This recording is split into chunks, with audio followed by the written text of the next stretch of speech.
여러분 안녕하십니까? 민법 조문 쉬운 말로 풀기 제220조입니다. 220조는 이렇게 규정하고 있습니다.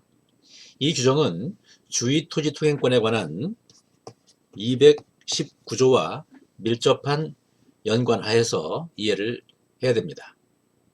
아울러 이 규정은 상린관계에 관한 규정인데요. 상린관계의 기본 관념에 대해서는 216조를 공부할 때 말씀을 드렸습니다. 220조를 이해하기 위해서 간단히 그림으로 설명을 드리겠습니다. 이 토지가 A 소유 토지였는데요.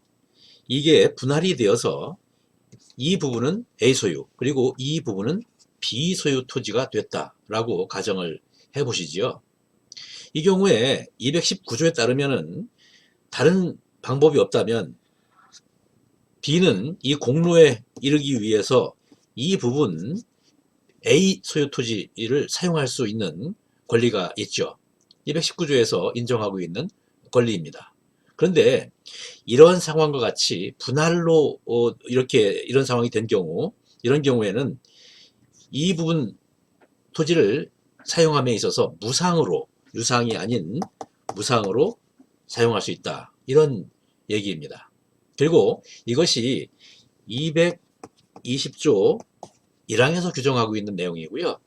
그 다음에 220조 2항은 어떤 얘기를 하고 있는 거냐면은 이렇게 분할된 경우가 아니라 이것이 A 소유 토지였다가 A가 B에게 이 부분에 대한 토지, 이 부분을 양도한 경우, 일부를 양도한 경우에 준용한다, 이런 얘기입니다. 220조는 219조와의 연관하에서 이해를 해야 된다, 이렇게 말씀을 드렸는데요. 주의토지통행권과 관련해서 원칙 규정은 219조이고 이 경우에 손해가 있다면 보상을 해라 라고 하는 유상통행권이죠. 그런데 220조는 일정한 경우에 무상으로 다른 사람 토지를 통행할 수 있다 라고 하는 것이죠. 그래서 두 조문 사이의 차이는 하나는 유상이고, 그리고 그것이 원칙이고, 그리고 특별한 경우에 무상으로 통행을 할 수 있다, 이런 내용입니다. 220조가 무상통행권을 규정한 취지는 무엇일까요? 분할 일부 양도의 경우에는 통행부담을 예상할 수 있었기 때문에 그것을 용인해라, 이런 얘기입니다. 우리가 앞에서 든 사례로 얘기를 한다면은 A는 B가 이렇게 통행할 수 있는 것을 예상을 했기 때문에 무상으로 통행을 할 수 있도록 해야 된다, 이런 얘기가 되는 것이죠. 자, 그리고 무상통행권의 범위와 관련해서 유의할 사항이 있는데요. 이것은 직접 분할자 또는 일부 양도의 당사자 사이에서만 적용되는 것이다, 이런 얘기죠. 다시 말해서 특정 승계인에게는 적용이 안 된다.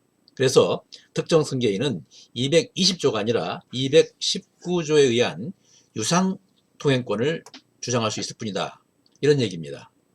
우리가 앞의 사례로 돌아가서 본다면 이런 상황에서 B가 C에게 이 부분 토지를 양도했다고 한다면 C가 이 부분을 A 소유 토지의 이 부분을 통행함에 있어서 C는 뭡니까? 보상을 하고 유상으로 통행을 해야 된다, 이런 얘기인 것이죠. 이 부분 네, 각별히 유의하시기 바랍니다. 이것으로 220조에 관한 설명을 마칩니다. 감사합니다.